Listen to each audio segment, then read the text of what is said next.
Hey guys. Stop! Hi guys, Future Vikas here. This intro kinda sucks, and I forgot to redo it when I had the chance. So, yeah, just to give you a bit of context, in this video, I'm going to Northern Portugal to look for a specific kind of moss that is very special and very rare and only grows in caves. Uh, the most interesting thing about this moss is that it grows very bright compared to everything else, and that's kind of the reason why I've been looking for it for so long.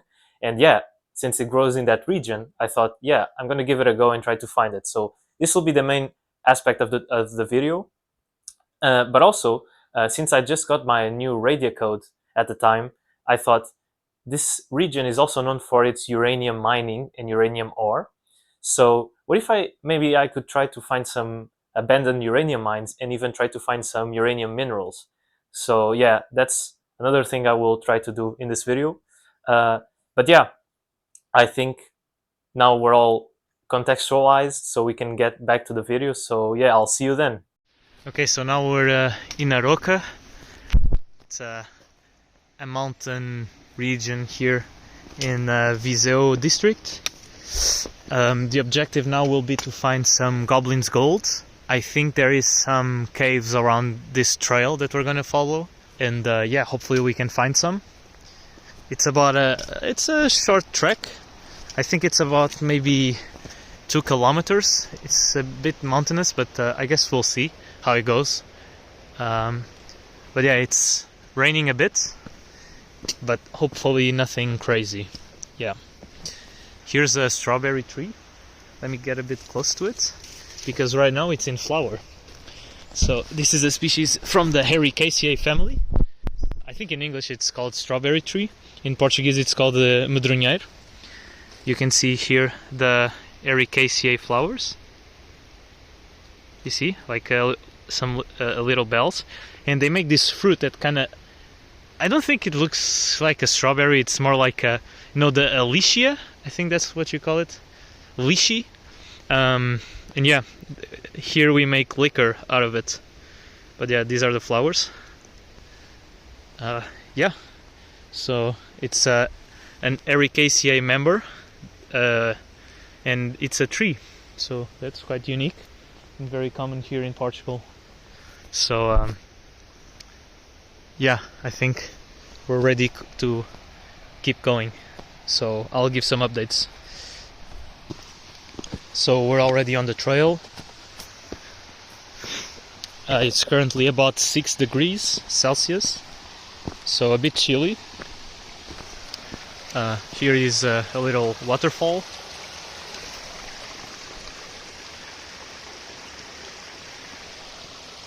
And I'm eating some lunch from Lidl. Thank you. Not sponsored.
Okay, so I'm inside this cave, and it's raining quite a lot. I'm quite wet, but yeah, I'm not seeing any glow. Yeah, sorry, it's a bit foggy because of my breath. It's quite cold, but I'm very deep in I can go a bit out so you can see the cave.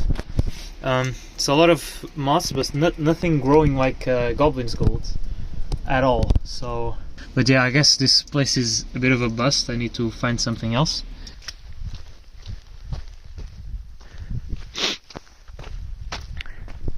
There might have been a fire recently. I'm not sure.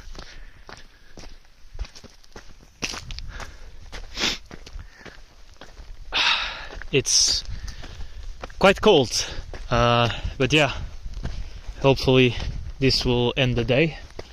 I mean, it has to, it's getting quite dark. I think it's about 3 degrees, quite chilly, but Mama didn't raise no quitter.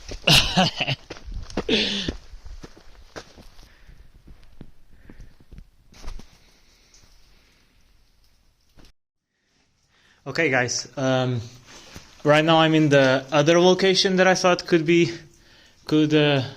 amount to something from the Goblin's gold.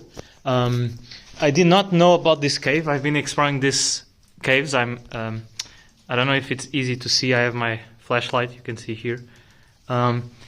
That's the cave. It's a vertical drop.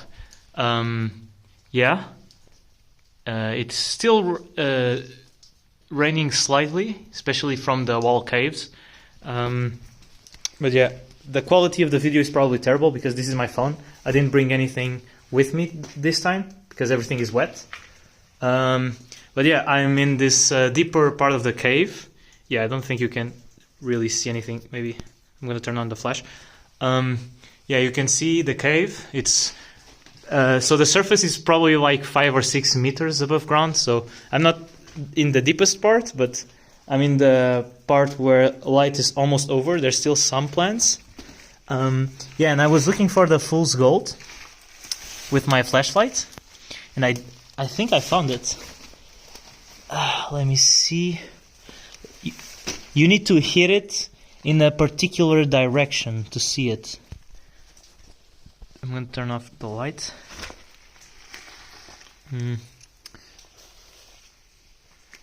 It's a, oh yeah, you can see it.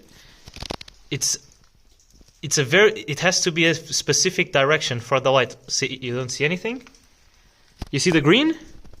I'm gonna move my camera to the top and it disappears. Those are the lens, the modified leaves working as a lens to gather the light.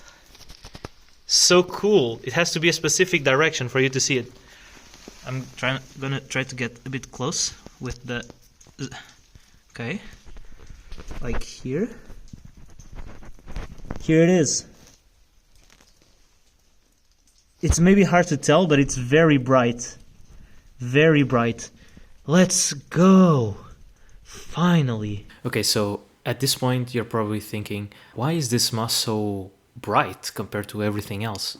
Well, the reason is actually quite interesting. So as you've seen in the video, they inhabit dark caves. They usually lie in the space between no life, meaning no plants growing and plants growing. So they're just scratching the edge of possibilities in terms of photosynthesis.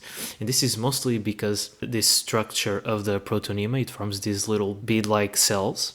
And these cells have the ability to concentrate the light as almost like a lens, and they concentrate it into a small point filled with a lot of chloroplasts, which allows them to reach the minimum light level to do photosynthesis, while other plants can't. This would be the equivalent as using a magnifying glass on top of a solar panel to increase the amount of light reaching the panel and producing more energy. That's also why in different directions you don't get this strong glow effect, since it's almost like a spotlight. Finally, you can see some feather-like, more typical looking moss. This is also part of this species, is just a more developed form. So after establishing and gathering some energy, it will start forming these leaves to then produce spores and grow. So that's quite interesting in my opinion. But yeah, that's it. In real life, it's very bright. Very, very bright. So cool. Oh, this is the perfect angle. can see.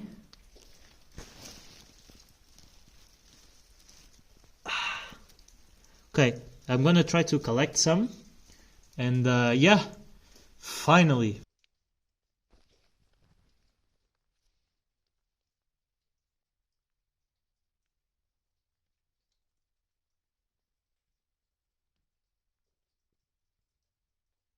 Awesome.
Okay guys, I just found the entrance to the mine.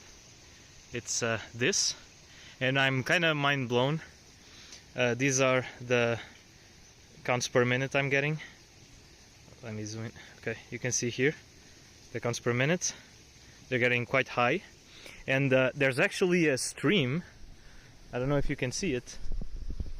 This is like basically in the middle of the countryside. It's just like farms and stuff, like very rural. And yeah, there's this little stream coming from the mine. You can see here, like the water going here. It's like just a stream that goes into the land, I suppose. And I was like, isn't this like leaching radioactivity into the environment? So you see it's like 200, but if I get close to the water, look how high it gets. 600. This is very high, I think. Yeah, but there's some algae. It's like a proper stream. Yeah, I don't know if this is acceptable or... Yeah, interesting, I guess. Let me show you the microsieverts per hour. It's already 2 or 3. It's getting very high. I don't know if it's the water. It's probably the sediment here in the water, because all these rocks and stuff, it's probably from the mine, so it's probably radioactive sediment. Yeah, kind of crazy.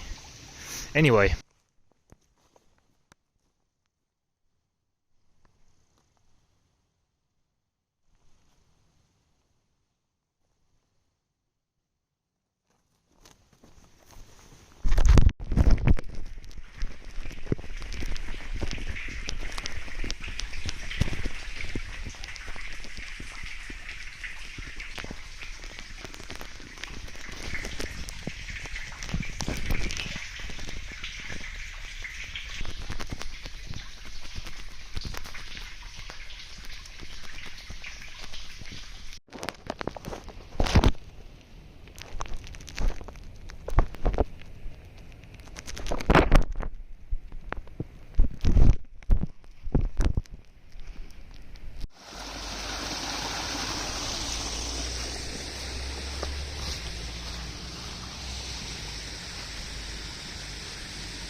Okay guys, so now that we've gathered data on the rock sample, I just finished at just under 17 hours of data collection, and we get something kind of like this. So this graph basically shows the energy of the gamma radiation being detected by the device, and in the y-axis we get the pulses per second, meaning the number of times this radiation was detected with a specific energy. The resulting spectrum that we get helps us identify the type of elements and radioactive isotopes that are present in our sample. So for example, it gives us bismuth 214, part of the decay chain of radium, and if we go into the lower energy peaks, we get, for example, lead 214. We actually get here the peak with radium, even though the sample should have uranium, because all of these elements derive from uranium decay. We can't really measure it very well because uranium doesn't really produce a lot of gamma radiation, which is the actual radiation being detected. Uranium produces mostly alpha radiation. And even so, since the half-life of uranium is so long, it isn't really that radioactive. What is, however, very radioactive is the radium 226 cascade, because it has a short half-life, meaning it decays very fast. It produces a lot of radiation. That's why it's the overwhelming peaks that we get. Yeah, this just further confirms that this is indeed a uranium ore. It's quite common to find the radium 226 in natural sources of uranium. So yeah, I think that's quite interesting. That pretty much concludes the video. This was the last thing I wanted to show. Yeah, hopefully you enjoyed it. I'm gonna show a few more footage of the rock sample because I think it looks pretty cool. It's a pretty neat sample. It gives you a really good, almost cartoonish radioactive glow under UV light. So I will be showing you that. And yeah, that's pretty much it. Hopefully you enjoyed the video. I think it was an interesting mix between, geology and minerals and radioactivity, but also like mosses. And it wasn't really planned, but I guess it's quite interesting that both things give you a very distinct green glow. But one is biological and the other one is completely, geological or elemental. Even though they're both found in caves slash, mines. But yeah, I think it's a interesting parallel. So hopefully you enjoyed it. Hopefully not too long, but yeah, that was pretty much it. So I'll see you in the next video. Bye guys.